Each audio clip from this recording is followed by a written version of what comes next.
Karoline Leavitt confronted veteran at live press conference. What she does next shocks everyone. The wind howled through the streets of Washington, D.C., sweeping dry leaves across the pavement. Ethan Carter pulled his worn-out coat tighter around his body, his fingers numb from the cold.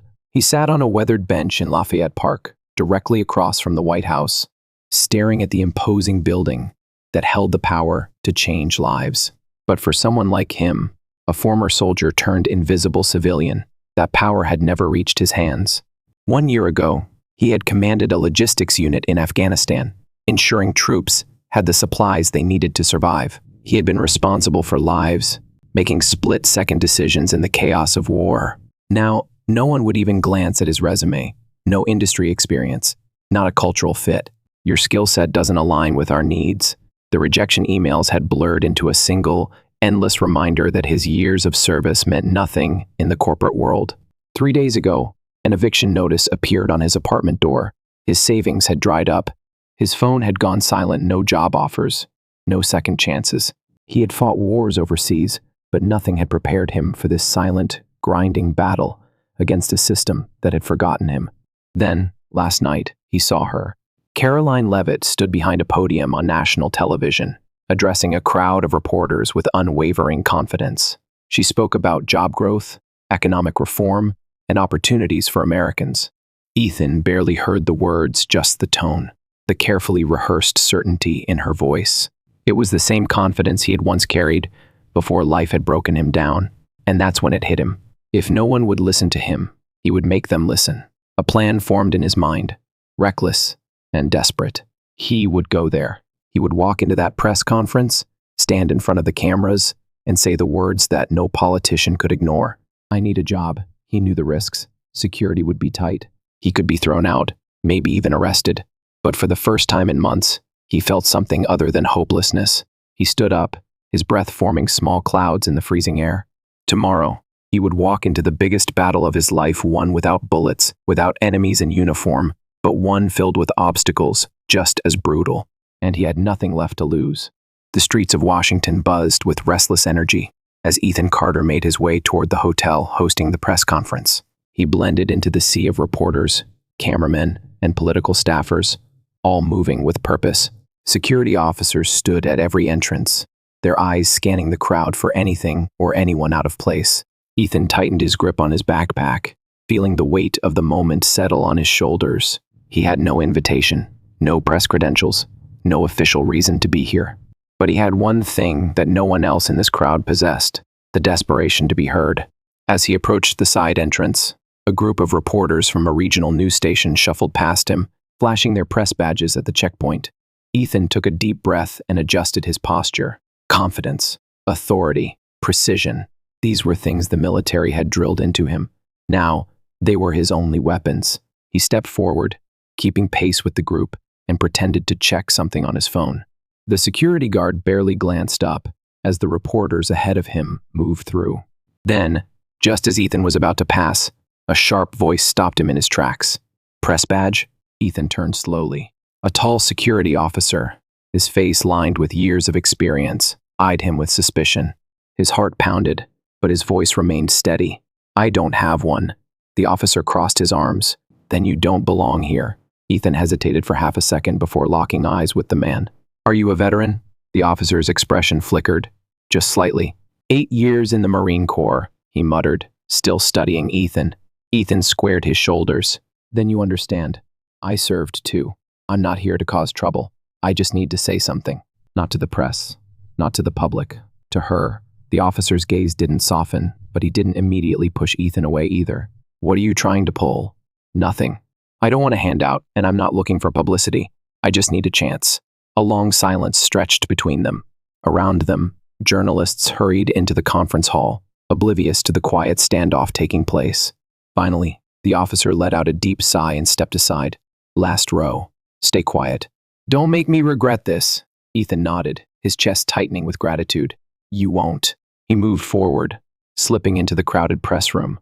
Rows of journalists sat shoulder to shoulder, cameras poised, laptops open, waiting for the event to begin. At the center of the room, the podium stood under the bright white glow of overhead lights. the White House emblem looming behind it, and soon Karoline Leavitt would stand there. Ethan clenched his fists. He had made it inside, but the real challenge was only beginning. The room pulsed with quiet intensity. Reporters whispered among themselves, adjusting their cameras, preparing their questions. A few checked their phones, already drafting headlines before the event had even started. Ethan Carter sat in the last row, his jaw tight, his hands curled into fists beneath the table. This was it. The room fell into silence as the double doors at the back swung open. A flurry of motion. Aides stepped inside first, clearing the path. Then, with the practiced poise of a seasoned political figure, Karoline Leavitt entered the press room. The energy shifted instantly. She wasn't the president, but she might as well have been. As one of the most influential voices in the administration, she had the power to sway policy, to dictate narratives, to decide who got heard and who got ignored. She walked straight to the podium, her heels clicking against the floor in sharp, deliberate steps. Behind her, aides took their places, their eyes scanning the room for any sign of disruption. Ethan inhaled deeply, steadying himself. His heartbeat thundered in his ears. This wasn't war, but it felt like it. A different battlefield, but the same stakes. Fight or fade into irrelevance. Karoline placed both hands on the podium and glanced around the room. Good afternoon, everyone. Let's get started. The first question came immediately. A reporter from CNN asking about the economy. Karoline answered with precision, her words crisp, rehearsed. Another journalist brought up foreign policy. She pivoted smoothly, sidestepping controversy with the skill of someone who had spent years dodging landmines in political discourse. She controlled the room. Ethan watched, waiting for the right moment. His mouth felt dry, his fingers tingling with adrenaline. Then, after nearly 40 minutes, an aide at the side of the room gave Karoline a small nod time to wrap up. It was now or never.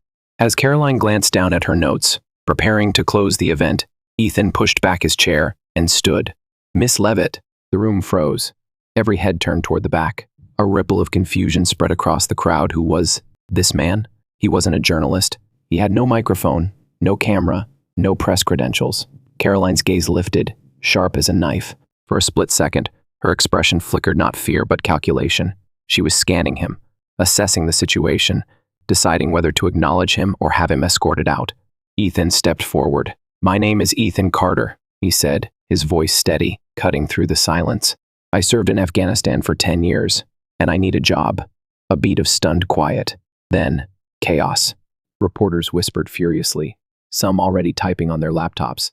A few camera operators swiveled, their lenses focusing on the unexpected disruption. A security officer moved toward him, but Karoline raised a single hand. Wait. The officer hesitated. She tilted her head, studying Ethan with careful curiosity. You're telling me you can't find a job? She asked, her tone controlled, unreadable. Ethan met her gaze without flinching.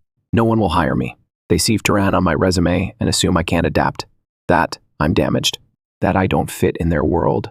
A murmur spread through the room. This wasn't just a political moment anymore, this was personal. Karoline exhaled through her nose, crossing her arms. And what exactly do you expect me to do about it? There it was. Ethan's jaw tightened. He knew this game.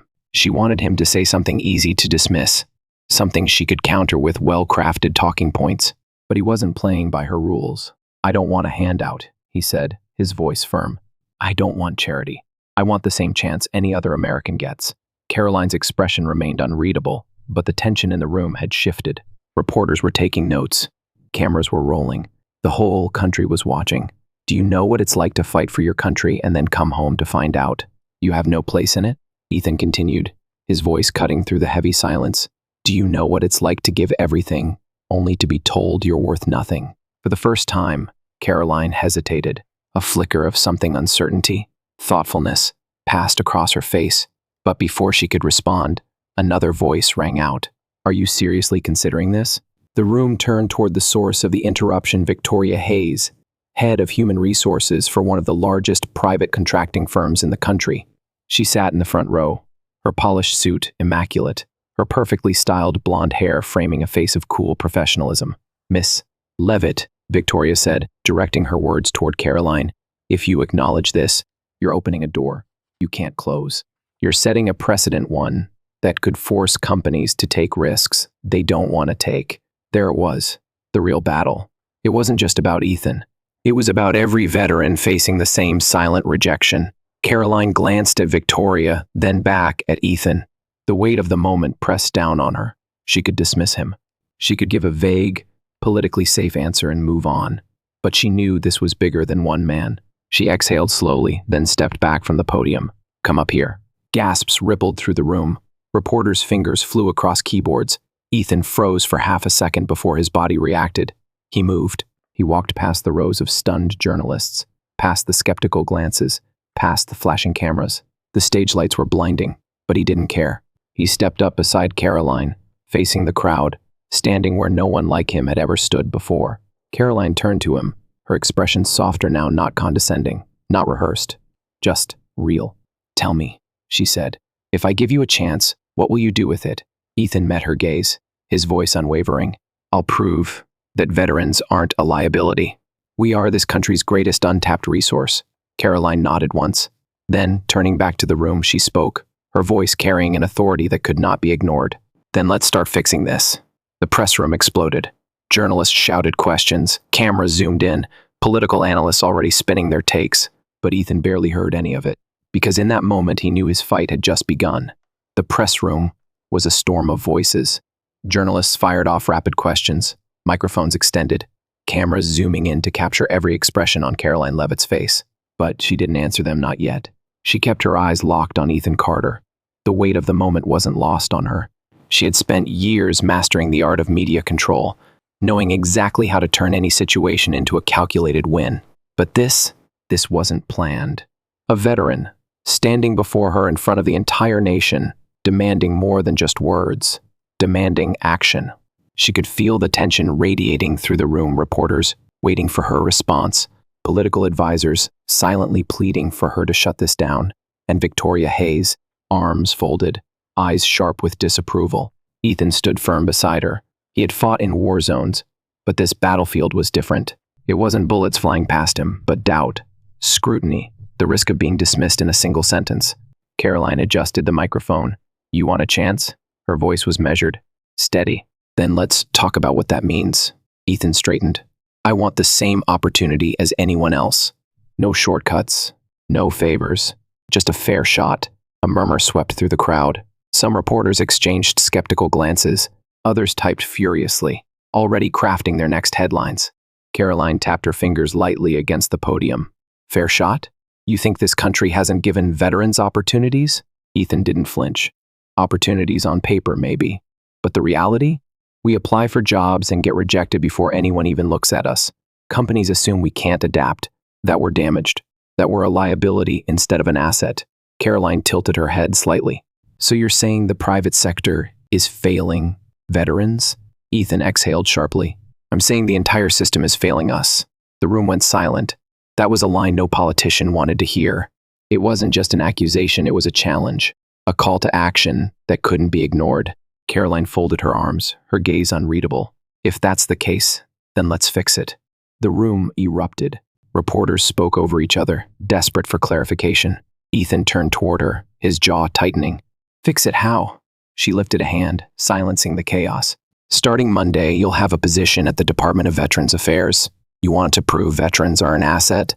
Then prove it from the inside." A sharp intake of breath rippled through the room. Even Ethan felt his chest tighten. "Did she just—" Victoria Hayes stood immediately. "Karoline, this is reckless." Karoline didn't turn. "Is it?" Victoria stepped forward, voice clipped, professional. "We have hiring procedures, processes, regulations that exist for a reason." Karoline finally faced her. "And how many of those processes have helped veterans like him?" Victoria hesitated. "That's not the point." Karoline arched an eyebrow. "I think it is." The tension between them was thick, like a drawn line in the sand. Victoria's voice lowered, barely audible over the murmurs in the room. "You don't just create jobs on a whim. This will set a precedent. You're inviting scrutiny, criticism, that we're making decisions based on spectacle, not policy." Karoline nodded slowly. "Good. Let them criticize. At least they'll be talking about it." Ethan stood, frozen, caught in the middle of a moment that was spiraling far beyond what he had expected. He'd come here for a chance to be heard. But now, he was about to become a symbol of something much bigger. "I accept." His voice cut through the room, steady despite the storm brewing around him. Karoline gave a small nod. Then you'll report to the Department of Veterans Affairs first thing Monday morning. Victoria's jaw tightened, but she didn't argue further. Not here, not in front of the cameras. The room exploded with questions. Is this just political theater? What message does this send to private employers? Miss Leavitt, are you prepared for the backlash?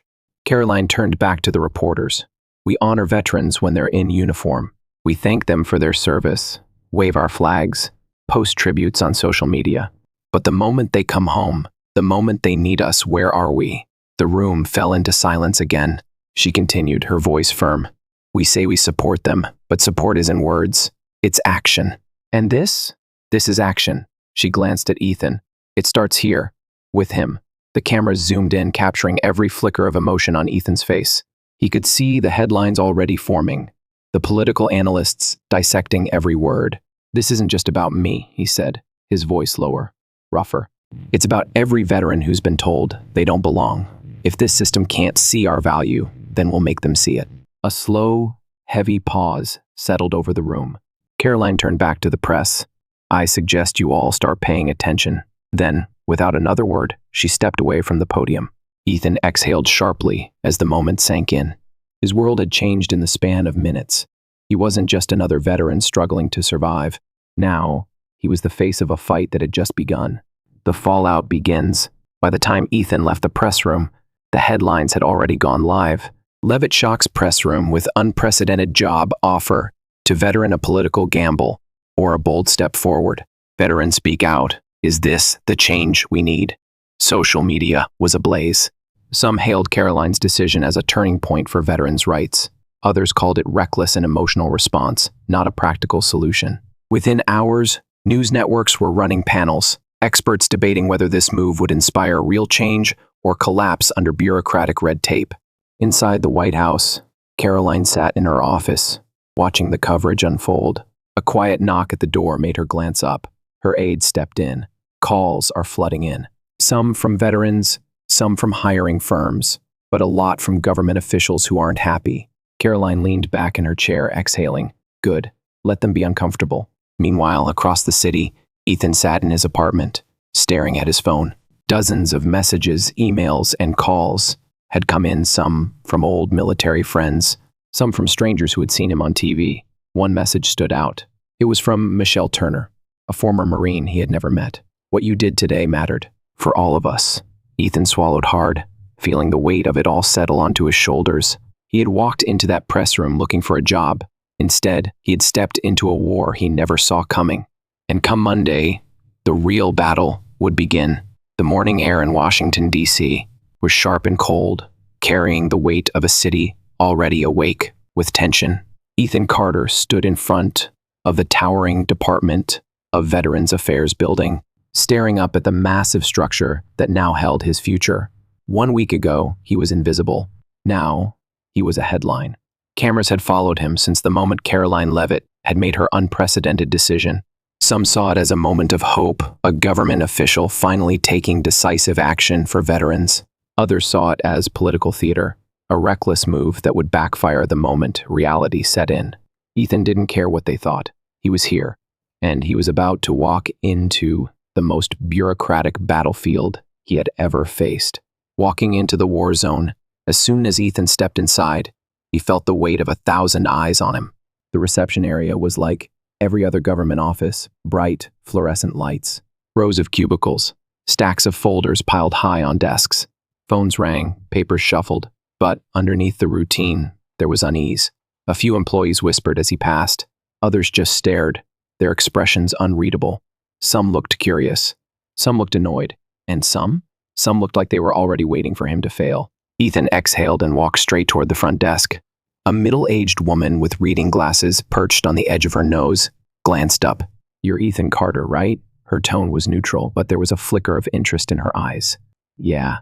I'm supposed to meet with Richard Coleman. He stopped himself, correcting the name in his head. Victoria Hayes. Her lips pressed into a thin line. Good luck with that. Before he could ask what she meant, a voice cut through the room. Carter. He turned. Victoria Hayes stood at the far end of the office, arms folded, dressed in an impeccable gray suit. She had the air of someone who had zero patience for nonsense and even less patience for people who hadn't earned their place. "Follow me." She didn't wait for a response, just turned and walked toward the elevators. Ethan followed, his every step heavy with awareness. The moment the elevator doors slid shut, the temperature in the small space seemed to drop. Victoria didn't look at him. "I need you to understand something." Her voice was calm, measured. "I didn't want you here." Ethan wasn't surprised, I figured. She finally glanced at him, her sharp eyes unreadable.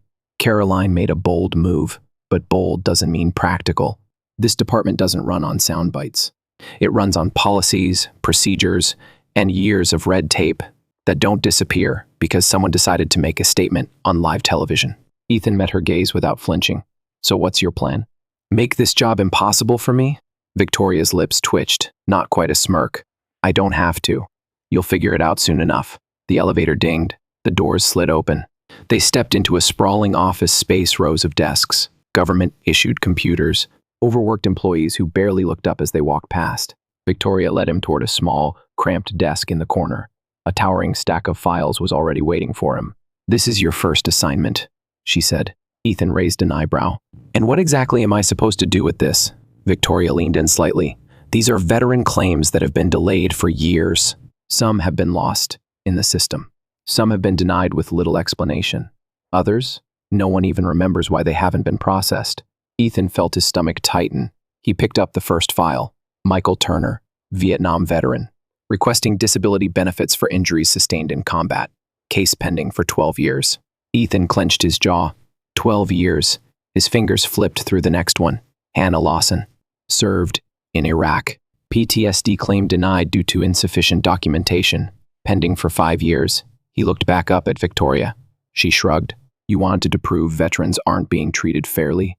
Congratulations. Here's your proof." Then, without another word, she turned and walked away. A system built to break people. Ethan sat down, flipping through the files one by one. The pattern was impossible to ignore. The more severe the case, the longer the delay. The more complicated the request, the easier it was to deny. The people who needed help the most were the ones waiting the longest. He exhaled slowly, forcing down the frustration rising in his chest. He had come here expecting resistance. What he hadn't expected was just how broken the system actually was. This wasn't about lazy employees. It wasn't even about bad intentions. It was about a machine so tangled in bureaucracy that people had become nothing more than names on a forgotten list. Ethan clenched his fists. No, not anymore. The first shot fired, he picked up his phone and dialed the first number in the file. The phone rang 3 times before a voice answered, tired, worn, and skeptical. "Yeah, Mr. Turner? My name is Ethan Carter. I work at the Department of Veterans Affairs." Silence. Then, a dry chuckle. "That's a new one. Usually, you guys just ignore me." Ethan's grip on the phone tightened. Not anymore. He spent the next 30 minutes listening, not just to the paperwork details, but to the frustration, the exhaustion, the quiet, resigned anger of a man who had been fighting for over a decade just to be heard. By the time the call ended, Ethan knew one thing for sure. The system had spent years making these people feel invisible. He was going to make sure they weren't invisible anymore. The war for change that afternoon, Ethan stormed into Victoria Hayes' office. She barely looked up. "Something you need, Carter?" He dropped the files onto her desk. "I want answers," she sighed. "To what?" Ethan leaned forward. "To why veterans like Michael Turner have been waiting for years. To why people who served this country are getting told their injuries don't count. To why this entire system seems designed to make sure they never get the help they need." Victoria met his glare with one of her own. "You're making a lot of assumptions." Ethan shook his head. "No, I'm looking at the evidence." A slow silence stretched between them. Then, for the first time, something in Victoria's expression shifted. Not acceptance, not agreement, but acknowledgement. Finally, she exhaled, leaning back in her chair. "You really think you can change this?" Ethan didn't blink. "I know I can." Victoria studied him for a long moment. Then, to his surprise, she smirked. "Then get to work, Carter." The beginning of something bigger that night, Ethan sat in his small apartment, staring at his laptop.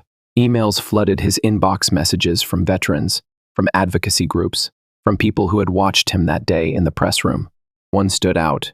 It was from Karoline Leavitt. "Change doesn't happen overnight, but if you're willing to fight, I'll make sure you have the platform to do it." Ethan exhaled slowly, rolling his shoulders. He had won his first battle, but the war had just begun.